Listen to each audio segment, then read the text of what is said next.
সমস্ত শ্রোতাবন্ধুকে স্বাগত জানিয়ে আজ আমি পড়ে শোনাচ্ছি শীর্ষেন্দু মুখোপাধ্যায়ের লেখা গল্প ধন্ধ। ঠিকানা ছিল তালবাগিচা, ভায়া মুকুন্দপুর, ডাকঘর নয়নগঞ্জ। শুনতে যত সোজা, কাজে তত নয়। প্যাসেঞ্জার ট্রেনটাতে চেপেছিল ভোর 7টায়। সেটা ঢিকিয়ে ঢিকিয়ে নয়নগঞ্জে পৌঁছল বেলা 12:30টায়। বদ্রির পেটে তখন দারুণ খিদে, তেষ্টাও খুব পেয়েছে।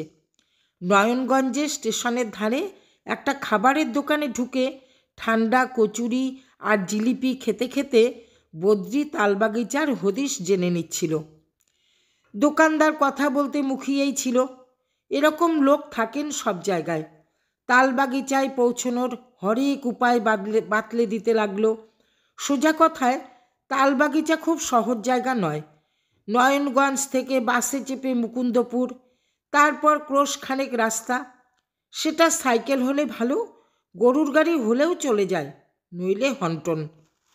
দোকানি অভয় দিল, মেলা লোক যাচ্ছে তালবাগিচায়, এখন মায়ের মেলা কি না।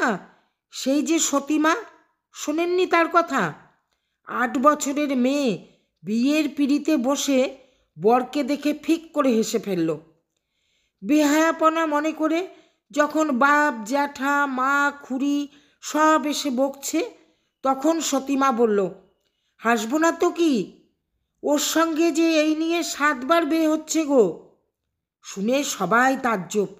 শুধু কি তাই, 7 জন্মের 7 বার বিয়ের সব কিছু হুবহু বলে গেল। সেই থেকে সতীমায়ের নাম ছড়িয়ে পড়ল। মেলাটাও বেশ বড় সড়ো, তবে সতীপুকুরে আর জল বলে কিছু নেই, ঘোলা কাদা। ওর মধ্যে মেয়েরা সব নেমে গড়াগড়ি খেয়ে আসে। ঠান্ডা কচুরি আর জিলিপি গলা দিয়ে নামতে না নামতেই অম্বলের ঢেকুর উঠল বদ্রির। সতীমায়ের মেলা মানে বাসে এখন বেজায় ভিড় হবে। গেরোয়ার কাকে বলে? বদ্রি উঠে পড়ে বলল, মুকুন্দপুরের বাস কোথা থেকে ছাড়ে বলুন তো? ধারে কাছে কি? কাছেই, খালধারে চলে যান, 10 মিনিটের রাস্তা। খাবারের দাম দিয়ে ক্লান্ত বদ্রি বেরিয়ে পড়ল। এই গরমে আর হাঁটতে ইচ্ছে করছে না বলে কপাল ঠুকে সে একটা রিক্সা নিয়ে নিল। সে সতর্ক মানুষ, ভাড়াটারা আগেই ঠিক করে নিল। বেশি নয়, 1 টাকা। আজকাল 1 টাকার আর কী বা তেমন দাম। বাস আড্ডায় বদ্রির মেজাজ আরেকটু খিচড়ে গেল। এমন লজ্জরে বাস সে জীবনে দেখেনি। ঘেও, রংচটা, পট্টি লাগানো, সব পুরনো বাতিল গাড়ি, তার আষ্টেপৃষ্ঠে লোক। সে ধোবে কী করে সেটাই সমস্যা। একটা লোক চেঁচামেচি করে আরও লোক জোটানোর চেষ্টা করছিল। তার পরনে লুঙ্গি, গায়ে জামা, কাঁধ থেকে কন্ডাক্টরের পয়সার ব্যাগ ঝুলছে। ব্যাগ দেখে বদ্রি বুঝল এই কন্ডাক্টর। এই যে কন্ডাক্টর দাদা, বাসটা ছাড়বে কখন? ছাড়বে কি, ছেড়ে দিয়েছি, উঠে পড়ুন উঠে পড়ুন, ভেতরে মেলা জায়গা। বদ্রির নাচার অবস্থা। খবরটা নিয়ে আজই ফিরতে হবে। মা একরকম অন্ন জল ত্যাগ করে ঘরবার করছে। সুতরাং বদ্রি বাসের দরজার ভিতরে প্রায় শীত কেটে গলে যাওয়ার চেষ্টা করতে লাগলো। যতই সে চেষ্টা করে, ততই ওঠা লোকেরা উঠন্ত বদ্রিকে ঠেকানোর জন্য নানা কসরত করতে থাকে। বদ্রি উঠেও পড়ল। 3টে অজানা কনুইয়ের ত্রিভুজের মধ্যে তার মাথা। 3টে শরীরের 3 রকম ঠেলায় তার শরীর ত্রিভঙ্গ। একটা পায়ের নিচে একটা বাকুয়া, অন্য পায়ের নিচে কার পা। একটা লোক উ হু করে উঠল, তারই পা হবে, কিন্তু বদ্রির পা তোলবার উপায় নেই। ভিড়ের উদ্দেশ্যে বদ্রি একটা প্রশ্ন ছুড়ে দিল, মুকুন্দপুর কতক্ষণ লাগবে দাদা? তার মুখে একটা বিড়িগন্ধি শ্বাস এসে পড়ল। তা 1 ঘণ্টা 1.5 ধরে রাখুন। আর একজন বাপাস থেকে বলল, 1.5 কি মশাই, বাসের যা অবস্থা, ঢিকোতে ঢিকোতে 2-2.5 ঘণ্টায় পৌঁছলেই ঢের। তার উপর যদি টায়ার ফাটে তবে তো হয়েই গেল।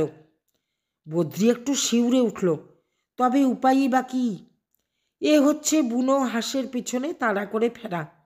বাবা যে তালবাগিচার শশীপদ দাসের বাড়িতে কায়েম আছে এমন বিশ্বাস তার নেই। এই নিয়ে গত 2 বছরে অন্তত 10 জায়গায় তাকে হানা দিতে হয়েছে। গিয়ে দেখেছে ভুল খবর।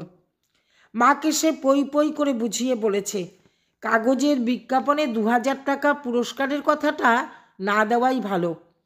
ওতে লোকে টাকার লোভে অনেক উল্টোপাল্টা খবর দেবে। মা শোনেনি। গত 2 বছর ধরে একটানা প্রতি মাসে একবার করে শান্তিনাথ রায়ের নিরুদ্দেশের বিজ্ঞাপন বেরোয়।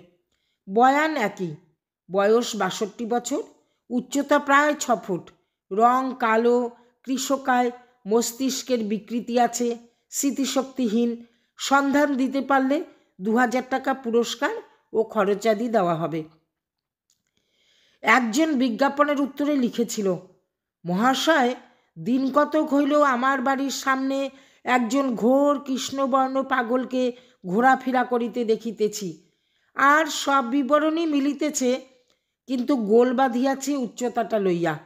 উচ্চতাটা আরও ইঞ্চি 6 কম হইলে হয় না? একটু ভাবিয়া দেখিবেন। আর একজন লিখেছিল, আপনার বিজ্ঞাপনে বর্ণিত লোকটি আমার বাড়িতে 3 দিন ছিলেন, আজই গেলেন। কোথায় গেলেন তা আমরা জানি। 2000 টাকা নিয়ে আসুন, বলে দেব, সেখানে গেলেই পেয়ে যাবেন। একটা চিঠিতে ছিল, মহাশয়, একে পাগল তাহাতে বৃদ্ধ, ইহাকে খুঁজিয়া কি হইবে, ঈশ্বরের হাতে ছাড়িয়া দিন, বরং টাকাটা সৎ কাজে ব্যয় করুন। আমি একটি অনাথ আশ্রম খুলিয়াছি, টাকাটা পাইলে অনাথ বালক বালিকাদিগের উপকার হইবে, ভগবানও আপনার প্রতি প্রসন্ন হইবেন। আরেকজন লিখল, শান্তিনাথ রায় শুধু পাগলই নন, চোরও বটে।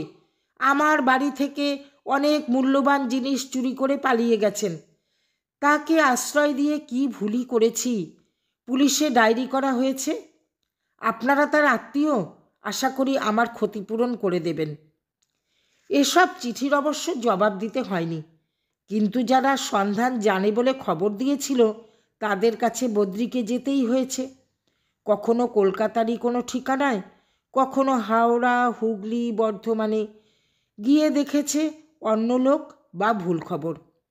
শান্তিনাথ রায় পাগল অবস্থায় এক দুপুরে বাড়ি থেকে বেরিয়ে আর ফেরেননি। সম্ভাব্য অসম্ভাব্য কোনো জায়গাতেই খুঁজতে কসুর করা হয়নি। বদ্রির ধারণা তার বাবা বেঁচে নেই, তবে কোথায় কোন অবস্থায় তার মৃত্যু হয়েছে তা বলা কঠিন। মুশকিল হয়েছে মাকে নিয়ে। মা হাল তো ছাড়েনি, বরং আভাসমাত্র পেলেই অস্থির হয়ে পড়ছেন। হ্যাপা সামলাতে হয় বদ্রিকেই। তার 2 দাদা পৃথক হয়েছে, বিশেষ কাছে ঘেঁষে না। দিদি আর বোনও নিজেদের সংসার নিয়ে ব্যস্ত। উত্তরপাড়ার ঘিঞ্জি এলাকার বাড়িটিতে মাকে নিয়ে এসে বাবা নিরুদ্দেশ হওয়ার পর সকলেই উদ্বিগ্ন হয়ে উঠেছিল। কিন্তু এখন ব্যাপারটা নিয়ে আর কেউ মাথা ঘামায় না, শুধু মা। মা যে দিনরাত বাবার জন্য অপেক্ষা করে তা একমাত্র বদ্রি টের পায়। একবার বদ্রি বলে ফেলেছিল, মা, বাবা আর ফিরবে না। মা ভীষণ অবাক হয়ে বদ্রির দিকে চেয়ে বলল, কেন, কিছু খারাপ খবর পেয়েছিস? না, তবে অনেক দিন তো হয়ে গেল, ফিরবার হলে এতদিনে ফিরত। মা এমন কঠিন চোখে বদ্রির দিকে চেয়ে রইল যে বদ্রির বুক হিম হয়ে গেল ভয়ে। এরপর মা দিন 3 বিছানা ছেড়ে ওঠেনি, অন্ন জল পর্যন্ত বন্ধ। এরপর থেকে বদ্রি আর ওরকম কথা বলেনি। তবু বদ্রির একটু ধন্ধ রয়ে গেছে। বাবা যতদিন গৃহবাসী ছিল ততদিন মা বাবাকে তিষ্ঠতে দিত না। যখন লোকটা পাগল ছিল তখনও, পাগল হওয়ার পরেও। অনেকের ধারণা শান্তিনাথ পাগল হয়েছে বউয়ের জ্বালায়, কিন্তু এখন বাবার জন্য মায়ের এই গভীর অপেক্ষা দেখে বদ্রি বুঝেছে ভালোবাসা জিনিসটা উপস্যা উপস্যা বোঝা যায় না, ও গভীরের জিনিস। ঘন্টা 1.5-2 ভিড়ের বাসে এরকম দাঁড়িয়ে থাকতে হলে বদ্রির শরীরটা যে পাকাপাকিভাবে ত্রিভঙ্গ হয়ে যাবে তা সে বেশ বুঝতে পারছিল।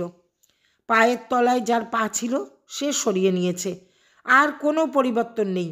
যা অবস্থা, ধারে কাছে পকেটমার থাকলে হাসতে হাসতে তার পকেটে হাত ঢুকিয়ে গোটা 40 টাকার সম্বল সরিয়ে নিতে পারে, টের পেলেও কিছু করতে পারবে না বদ্রি। বাস অবশেষে ছাড়ল। বদ্রি সোজাসুজি ড্রাইভারের সিট। সে দেখতে পেল কন্ডাক্টর লোকটা বাসে উঠতে না পেরে বনেটে উঠে বসেছে। খানাখন্দে ভরা ভাঙা রাস্তার উপর দিয়ে একটা বিচিত্র ক্যাচর ম্যাচর শব্দ তুলে বাসটা ছুটছে।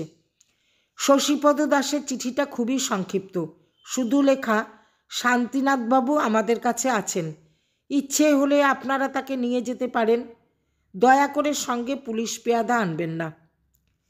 পুলিশ পেয়াদার কথা উঠল কেন তা বদ্রি জানে না। বাস চলছে, ঝকাং ঝকাং করে লাফাচ্ছে, কেত্রে গিয়ে ফের সোজা হচ্ছে। ডিজেলের ধোঁয়া কি করে যেন বাসের ভিতরেও সে ধরছে এসে, তার উপর ভ্যাপসা সব গায়ের গন্ধ। এত কষ্ট করে যাচ্ছে বটে, কিন্তু শেষ রক্ষা হওয়ার আশা সে রাখে না। 2000 টাকা পুরস্কারটাও বদ্রির কাছে বেশ বাড়াবাড়ি মনে হয়। তাদের অবস্থা এমন কিছু ভালো নয়। এ দুর্দিনে 2000 টাকা খরচ করে পাগল বাপকে ফেরত পাওয়ার তেমন ইচ্ছে বদ্রির কখনো হয় না, তবে তার মায়ের হয়। ভালোবাসা জিনিসটা খুব ভিতরকার জিনিস কিনা, গভীর ব্যাপার। মায়ের তহবিলে কিছু টাকা আছে, সেই টাকার হদিশ বা হিসেব বদ্রির জানা নেই, তবে আছে। নইলে মাসে একটা করে বিজ্ঞাপন খবরের কাগজে বেরোয় কি করে? তার উপর কচকচে 2000 টাকা, সেটাও তো ফেলতে হবে যদি খবর পাওয়া যায়। তলপেটে একটা আমাশার কামড় টের পেল বদ্রি। দিনকাল ভালো নয়। ওই মাছি ওরা দোকানের ঠান্ডা কচুরি আর জিলিপি খাওয়াটা ঠিক হয়নি। মাঝ রাস্তায় এখন বড় বাইরে চাপলে রক্ষে নেই। বদ্রি চোখ বুজে অজানা ভগবানকে একটু ডেকে নিল। এমনিতে ডাকে না বড় একটা, ডাকবার কথা মনেও পড়ে না, বিপদে পড়লে ডাকখোঁজ করে। ভগবান লোকটা কেমন তা ভালো জানে না বদ্রি, মনে হয় একটু কিপটে। অনেকটা চাইলে একটুখানি দেয়, তাও বিস্তর ঘ্যান ঘ্যান করলে তবে। এখন এই আমাশার বেগটা বন্ধ করবেন কিনা কে জানে। বদ্রি দাঁতে দাঁত চেপে চোখ বুজে রইল। কোথায় যেন থামল বাসটা। কন্ডাক্টর লোহার গা বলে চেঁচাচ্ছে। বাকুয়ার মালিক ঘচাং করে পায়ের তলা থেকে বাকুয়াটা টেনে নিল। বদ্রি একটু টাল খেয়ে কার হাঁটুর গুঁতোয় ফের সোজা হলো। এই যে এত কষ্ট করছে সে, এর দাম কে দেয়? বাপকে যদি সে ফেরতও আনতে পারে, তবু তার ভাগ্যে জুটবে লবডঙ্কা। যে হদিশ দেবে 2000 টাকা তার, সে পাবে কোন কচু পোড়া? তার উপর পাগল বাপ ঘরে ফিরলে যাবতীয় হ্যাপা সামলাতে হবে তাকেই। মকা বুঝে দাদারা সটকেছে, বোকা বদ্রি পড়ে আছে মায়ের আঁচল ধরা হয়ে। তার আর গতি হলো না। কানের কাছে কে যেন কামান দাগলো। মশাই অত হেলছেন কেন, ঘুমিয়ে পড়লেন নাকি? বদ্রি বলল, না ঘুমোবো কেন, তবে একটু সোজা হওয়ার চেষ্টা করুন। বদ্রি প্রাণপণ চেষ্টা করল বটে, কিন্তু সোজা হতে যেতেই আরেকজন কোকিয়ে উঠল, করো কি ভায়া, লেডিস সিটের উপর পড়ে যাব যে, সামলে সামলে। বদ্রি হাল ছেড়ে দিল। যে যা খুশি বলুক, তার কিছু করার নেই। পিছন দিকে দুজন যাত্রীর মধ্যে ধুমধুমার ঝগড়া লেগেছে। একরকম ভালো, শুনতে শুনতে সময়টা কেটে যাবে। বলেছিল বটে ঘুমোবো কেন, কিন্তু সেসব অবধি ঘামে গরমে ভিড়ে দাঁড়িয়ে দাঁড়িয়েও বদ্রি বুঝি ঘুমিয়ে পড়েছিল। মানুষ যে কত কি পারে।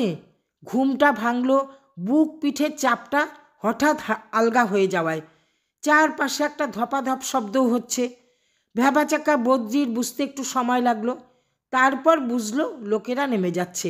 কন্ডাক্টর চেঁচাচ্ছে, মুকুন্দপুর মুকুন্দপুর। বদ্রি নামলো। ঘামে ভেজা গায়ে লাপটা একটা বাতাস এসে লাগতেই শরীরটা জুড়িয়ে গেল একেবারে। এমনকি একটু শীত শীতও করে উঠল। সতী মায়ের মেলা, অর্থাৎ তালবাগিচা কোন দিকে তার জিজ্ঞেস করতে হলো না বদ্রিকে, কারণ দুনিয়ার শুদ্ধ লোক ওই দিকেই যাচ্ছে। পুটলা পুটলি বউ বাচ্চা বাকুয়া হাড়ি নিয়ে এক বজ্ঞা হয়ে হাঁটা ধরেছে সবাই, মেয়েরাই বেশি। সধবা বিধবা কুমারী অভাব নেই। মুকুন্দপুর গঞ্জ জায়গা। মুঠোভর লোকালয় পার হতেই ক্ষেত খামার। সরু একটা রাস্তা ধরে লোকে চলেছে। কিছু 3 চাকার ভ্যান গাড়ি, সাইকেল আর গরুর গাড়িও সামিল আছে তাতে। বদ্রি পকেটে হাত দিয়ে দেখল তার 40টা টাকা এখনও আছে, পকেটমার হয়নি। দর দস্তুর করে সে একটা ভ্যান গাড়িতে শেয়ারে উঠে পড়ল। পয়সাটা বাঁচাতে পারলে তারই থাকতো। কিন্তু আজই ফিরতে হলে সময় বাঁচানো দরকার। এখন 3:15 বাজে, গিয়ে বুড়িটা ছুঁয়েই ফেরত আসবে। বদ্রি ভাবে, ইচ্ছে করলে তো সে জায়গা মতো না গিয়েও এদিক ওদিক সময় কাটিয়ে দিয়ে বাড়ি ফিরে মাকে মিথ্যে করে বলতে পারত, ভুল খবর, বাবা ওখানে নেই। কিন্তু এইটা আজও পেরে উঠল না বদ্রি। মাকে যে সে কখনো মিথ্যে বলে না তা নয়, কিন্তু বাবার ব্যাপারে বলে না। তার কারণ বাবার প্রতি মায়ের যে টানটা আছে সেটা এক আশ্চর্য জিনিস তো, ভিতরকার ব্যাপার, গভীর ব্যাপার। এখানে তঞ্চকতা করলে বদ্রির পাপ হবে। ক্ষেত খামার, গাছপালা আর ফাদালো জায়গায় মস্ত আকাশের নিচ দিয়ে ভ্যানগাড়িতে যেতে বদ্রির কিছু খারাপ লাগছিল না। ভ্যানগাড়ি যেখানে এসে দাঁড়ালো সেটা একটা পুকুরের কাছাকাছি পাকুর গাছের তলা। চারদিকে এক চিল্লামিল্লি চলছে। তেলে ভাজা, গ্যাস বেলুন, কাচের চুড়ি, সিঁদুরের পাতা, আয়না, চিরুনি, ভাস্কর লবণ, ধনেশ পাখির তেল, ভেপুর সব আছে। ঠিক ঠিক করছে লোক। বদ্রি মেলা ছেড়ে গায়ের মধ্যে একটু ঢুকে শশীপদ দাসের বাড়ির খোঁজ করল। বুড়ো মতো একজন লোক বলল, ডান হাতি রাস্তা ধরে চলে যান, মেলা নারকোল গাছ দেখতে পাবেন, ওইটাই পাকা বাড়ি। বদ্রি একটু জোর কদমেই হাঁটছিল। শশীপদর বাড়িতে ঢু মেরে এসেই মেলাটা একটু ঘুরে দেখবে, তারপর ফিরে যাবে। শশীপদর বাড়ি দেখে বদ্রি একটু তটস্থই হয়ে পড়ল। লোকটা এলেবেলে নয়, রীতিমতো দোতলা পাকা বাড়ি, তাও একটা নয়, দুটো। সামনে অনেকটা জমিতে সবজির ক্ষেত আছে, এখন অবশ্য ন্যাড়া। আর নারকেল গাছ যে কত তার ঠিক ঠিকানা নেই। লোকটা কি খুব নারকেল ভালোবাসে? সামনের বারান্দায় কয়েকজন লোক কাঠের চেয়ারে বসে বোধহয় বৈষয়িক কথাবার্তা বলছিল। তাদের ভিতর থেকে বেটে মতো একজন লোক তাকে দেখে বলে উঠল, কাকে খুঁজছেন? শশীপদ দাসের বাড়ি তো এটা? আজ্ঞে হ্যাঁ, আমি শান্তিনাথ রায়ের ছেলে। লোকটা টপ করে উঠে দাঁড়িয়ে এক গাল হেসে বলল, আসুন আসুন, আপনার বাবা এখানেই আছেন। আছেন? আছেন, খবর ভুল নয়, বসুন। মেলা ধকল গেছে। বদ্রি ধপ করে বসল। সত্যি কি বাবা এখানে আছে? যদি থাকে তাহলে তাহলে যে কি তা বদ্রি সঠিক বুঝতে পারল না। তবে পাপ মন তো। আর একটা কথাও তার মনে হলো এদের অবস্থা যখন এতই ভালো, তাহলে হয়তো পুরস্কারের টাকাটা ছেড়েও দিতে পারে। যদি ছাড়ে তাহলে মায়ের কাছ থেকে 2-2 হাজার টাকা সে ঠিক বলে কয়ে আদায় করে নেবে। যদি নিতে পারে তাহলে একটা কারবার খুলে ফেলবে। শশীপদর অভ্যাগতরা উঠি করছিল, উঠেও পড়ল। একা হওয়ার পর শশীপদ একটু ঘেঁষ হয়ে বলল, খুব ধকল গেছে তো, একটু জিরিয়ে নিন, জল টল খান। লোকটা অমায়িক, মুখে সর্বদাই হাসি, টাকার দেমাক নেই তেমন। বদ্রি গোজ হয়ে বলল, আগে বেশি দেরি করা চলবে না, আজই ফিরব কি না? দেরি হবে কেন? আজ রাত 10টা অবধি বাস পাবেন। সতী মায়ের মেলা চলছে কি না? মুশকিল কি জানেন, উনি যেতে চাইছেন না। আমরা অনেক বলে কয়েও রাজি করাতে পারিনি। আমার বাবা তো পাগল। তা বটে, তবে তেমন পাগল নন, দেখবেন, আসুন। শশীপদ উঠল, বদ্রিও। বাড়িটা বেশ বড় সড়ো, তবে গেও বাড়ি তো, তেমন প্ল্যান করে করা হয়নি। গায়ে গায়ে ঘর, অনেক গলিঘুজি, মেলা থাম। ভিতর বাগে একটা উঠোন পেরিয়ে যাওয়ার সময় বাড়ির মেয়েদের দেখতে পেল বদ্রি। মস্ত বারান্দার এক প্রান্তে অন্তত জনা 10-12 ছুরি বুড়ি গ্যাঞ্জাম করছে। তাকে দেখতে পেয়ে হা করে তাকিয়ে রইল। বদ্রি মুখ নিচু করে ফেলল। 2 নম্বর দালানের বারান্দায় উঠে শশীপদ হাঁক মারল, কই গো শান্তিদা, দেখুন কে এসেছে। সামনের ঘরটা খোলাই ছিল। সবুজ পর্দা সরিয়ে একটা মেয়ের মুখ দেখা দিল। কে গো বাবা? শশীপদ একগাল হেসে বলল, শান্তিদার ছেলে। আসুন বলে মেয়েটা ভিতরে অদৃশ্য হয়ে গেল। ঘরে ঢুকে যাকে দেখল বদ্রি, তাকে দেখার জন্য মোটেই প্রস্তুত ছিল না সে। বাবাই বটে, আবার বাবা নয়ও বটে। সেই বীজে দাড়ি আর জট পাকানো চুলের পাগলটার বদলে ইনি দিব্যি দাড়িগোপ কামানো, আঁচড়ানো চুল, চুকচুকে শরীরের মানুষ। চেনাই যায় না। মুখটা অবশ্য গম্ভীর। সবে দিবানিদ্রা সেরে উঠেছেন, চৌকির বিছানায় বসে পঞ্জিকা খুলে কিছু দেখছিলেন। বদ্রি ঘরে ঢুকতেই তাকালেন। এলে তাহলে? বদ্রি তাড়াতাড়ি প্রণাম করে বলল, আজ্ঞে বড্ড চিন্তায় কেটেছে 2 বছর। মা তো অন্নজল ত্যাগ করে বসে আছেন। শান্তিনাথ একটা দীর্ঘশ্বাস ছাড়লেন। বটে, বিনা অন্নজলেই 2 বছর বেঁচে আছেন নাকি? না, মানে ওই রকমই, খুব ভাবছেন। শান্তিনাথ মাথা নেড়ে বললেন, ওসব বলে লাভ নেই হে, হাড়ে হাড়ে চিনি। বদ্রি মাথা চুলকে বলল, আজ্ঞে ভালোবাসাটা খুব গভীর জিনিস। শান্তিনাথ খুব হেসে উঠলেন। ভাবসাব মোটেই পাগলের মতো নয়, অথচ বদ্রির মনে আছে লোকটা খাঁটি পাগলই ছিলেন 2 বছর আগেও। কিন্তু কথাটা বদ্রি তুলতে পারল না সংকোচ বসে। শুধু বলল, ফিরে চলুন বাবা। শান্তিনাথ অমায়িক শশীপদর দিকে চেয়ে বললেন, কি বলো হে শশী ভায়া, আবার ফাঁসে জড়ানো কি ভালো হবে? শশীপদ গদগদ স্বরে বলল, আজ্ঞা আপনি বুঝদার মানুষ, যা বলবেন। শান্তিনাথ উদার গলায় বললেন, পাগল নাকি? না হে, আর সংসারে নয়, এখানে দিব্যি আছি। শশী ভায়া আমার খুব দেখাশোনা করছে। আর এই যে দেখছো মেয়েটি, শশী ভায়ার মেয়ে পটল রানী, এ একেবারে নেই আঁকড়ে। কিন্তু বাবা, মা যে 2 বছর হলো একেবারে শান্তিতে নেই। শান্তিনাথ প্রশান্ত হাস্যে মুখ ভাসিয়ে বললেন, বুঝতে পারছো না? দাঁতের গোড়ায় অনেক বিষ জমেছে যে, অথচ ঢালবার জায়গা নেই। স্বামী হলো মেয়েদের বিষ ঢালবার জায়গা। উঠতে বাপান্ত, বসতে বাপান্ত করবে, তবে তাদের আরাম। তা বাপু 40 বছরে মেলা ঢেলেছে, আর নয়, এখন একটু শান্তিতে থাকতে দাও। শশী ভায়াও ভারী মায়ায় বেঁধে ফেলেছে। বদ্রি ভারী আশ্চর্য হয়ে বলল, মায়ের কথা শুনেও আপনি যেতে চাইছেন না বাবা? ওরে বাপু, আর একটু বয়স না হলে, অভিজ্ঞতা না পাকলে তুমিও ব্যাপারটা বুঝবে না। তোমার মায়ের যে চিবনোর জন্য একখানা শুকনো হাড় দরকার। শান্তিনাথ আর শুকনো হাড় হয়ে থাকতে নারাজ। মাথাটাই গিয়েছে বাক্যবাণে ভাজা ভাজা হয়ে। শশী ভায়া হোমিওপ্যাথ দিয়ে সারালো, আর মাথাটা খারাপ করতে চাই না বাপু, ফিরে যাও, গিয়ে বলো তোমার বাবা এখানে নেই। মিথ্যে বলবো? বলবে বাবা, বলবে। বাপকে বাঁচাতে বলবে, পিতৃ আদেশ। ভালোবাসা জিনিসটা কীরকম তা নিয়ে ফের একটু ধন্ধে পড়ে গেল বদ্রি। আর এই ধন্ধ নিয়েই সে শশীপদর দাওয়ায় বসে আম, কাঁঠাল, কলা, দই আর চিড়ে দিয়ে মস্ত ফলার করল। এই ধন্ধ অবস্থাতেই সে বিদায় নিল। ভ্যানে চাপল, বাসে উঠল, ট্রেনেও চড়ে বসল। বাড়ি ফিরতেই মা বলল, কিরে, কি খবর?